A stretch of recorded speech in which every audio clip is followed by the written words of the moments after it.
From MTN News, you're watching Montana This Morning. I'm at the helibase of the Bear Creek wildfire, which is burning about an hour southwest of Dillon. 6:30 back here on your Tuesday edition of Montana This Morning. Caitlin Corbett and Chet Lehman. We've been following that Bear Creek fire.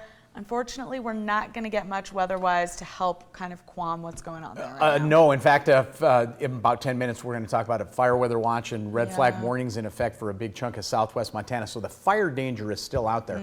Record-breaking or near record-breaking temperatures yesterday didn't help any of that. Cloud cover putting temperatures on the real mild side out there right now. You can see temperatures in the upper 50s and some low 60s. West Yellowstone currently at 43. Your planner for today, going to warm it up into the low 90s for the Bozeman area. Northwest winds blowing 5 to 10. It'll be a little breezier in Butte. Temperatures into the upper 80s today, but there is a change in store for us, Caitlin.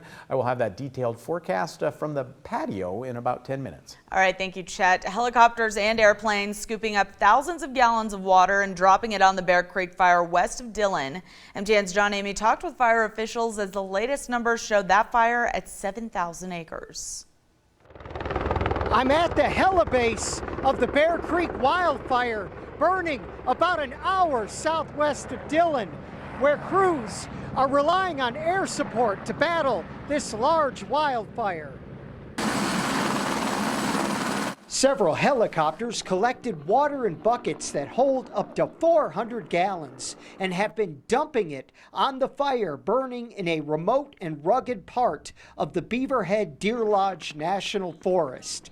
The fire, which started on August 11th, has grown to just over 6,300 acres. These guys are probably averaging, maybe 17, 18 buckets in a fuel cycle, which is typically about 2 hours. The air support includes 2 airplanes scooping water from the Clark Canyon Reservoir about 30 miles away and dumping it on the fire. One of the bigger challenges for aircraft is winds. Being this close to the Continental Divide, the winds can be kind of out of all directions at all times. Along with the fire, firefighters have to stay safe from the coronavirus. This includes maintaining more distance between crews. We're having people kind of spike out on the line and stay out so they're not interacting with as many people. Everyone's wearing masks when they're, around groups of people. And so we're just trying to take a lot of different mitigations to keep the community safe, keep our firefighters safe. Another way the coronavirus has changed their strategy in dealing with this wildfire is relying more on air support to take on a more primary role in fighting the fire. Just to minimize, as much as we can, some of that intermixing of crews. At the agency as a whole, the firefighting, world as a whole, we onboarded more aircraft this year. And with more weather coming into the area causing unpredictable conditions, crews are expected to be very busy this week.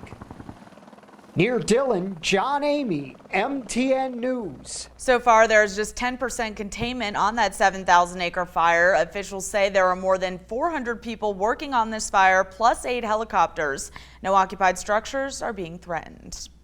Yellowstone National Park officials are advising that fire danger has been raised to very high in the park. Right now, there are no active wildland fires and no restrictions in the park. Campfires are only permitted within established fire rings and campgrounds and some backcountry campsites. All campfires must be cold to the touch before leaving. The Park Service reminds everyone to soak, stir, feel, and repeat before leaving a fire behind. You can stay informed about current fire activity with a link found on our website. Governor Steve Bullock says the Montana Fire Fund is completely filled for the first time since that fund was started. The state of Montana was able to transfer $46.7 million to the fire fund, reaching its statutory cap of $101.5 million. The state recently finished its fiscal year budget, but thanks to belt-tightening efforts by state agencies during the pandemic, the state will begin its next fiscal year with $620 million in the general fund, the fire fund, and the budget stabilization reserve. The governor says fire fund achievement allows for resilience if we experience another record-setting wildfire like the ones in 2017.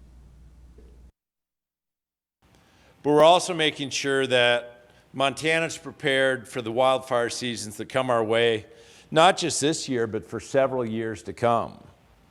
The fire fund now contains enough money to cover nearly 5 average years of state fire suppression cost. And with plenty of fire season left, Governor Bullock is urging Montanans to redouble their efforts to use caution with fire this year. He says Care Now will ensure that a campfire doesn't end up costing taxpayers millions of dollars. This month, Governor Steve Bullock also announced that Montana counties would have the option of conducting the general election exclusively through mail-in ballots. This morning, the Gallatin County Commission will decide whether or not to hold the November 2020 election by mail. Public comment will be accepted in person and online at the meeting this morning at 9. The meeting takes place at the Gallatin County Courthouse. Rates for many of the so-called Obamacare individual health insurance policies in Montana will be staying pretty much the same next year or seeing a slight increase. State Auditor Matt Rosendale, whose office regulates insurance, says policies sold by Blue Cross will have an average increase in 2021 of 0, and for the Mountain Health Co-op, 0.68%. The third company selling those policies in Montana, Pacific Source, will have an average increase in premiums next year of 5%. Rosendale says Blue Cross and Mountain Health lowered rates after he told them that the initial filings were unacceptable.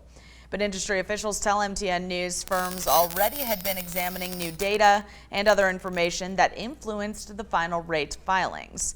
About 50,000 Montanans buy these policies, and most of those people are eligible for federal subsidies that help lower their premiums. Back in political news, tonight is night 2 of the Democratic Convention, which is being produced virtually all over the country. So what should we expect tonight, and what was it like for delegates on day 1? Our George St. George is in Washington with more.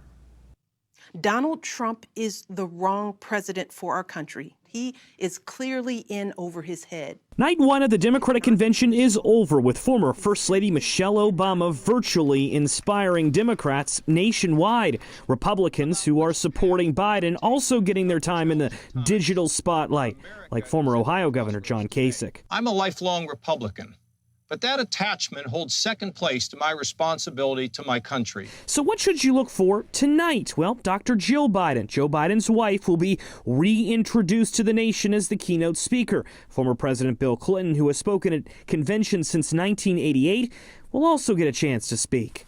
The theme for tonight is Leadership Matters, but the bigger question may involve your TV remote and those television ratings, whether Americans are watching a virtual political convention in the same way they would an in-person one. President Trump today will speak in Arizona to try and provide a convention alternative for his supporters. But as for delegates who were supposed to be in Milwaukee, they tell us everything is just so different. Convention delegate Sean Sindelman says it's just hard to get excited for delegate meetings on Zoom. That's the overarching theme for day 1 is the lack of energy and camaraderie. In Washington, I'm Joe St. George. Pretty crazy to see how all of this is shaped out. A virtual Democratic National Convention. Looks like the Republican National Convention is going to be the same way. I know. Just no falling balloons. Hopefully, well, and the nice thing, those long-winded speeches that sometimes happen. Yeah. Click. I know they even have the musical breaks in between too. Yeah, they do. They're figuring it all out. It's all happening. Brave new world out there, Caitlin. Brave new world. Just ahead of 6:38 now, the FDA warns about false positives from a popular coronavirus test.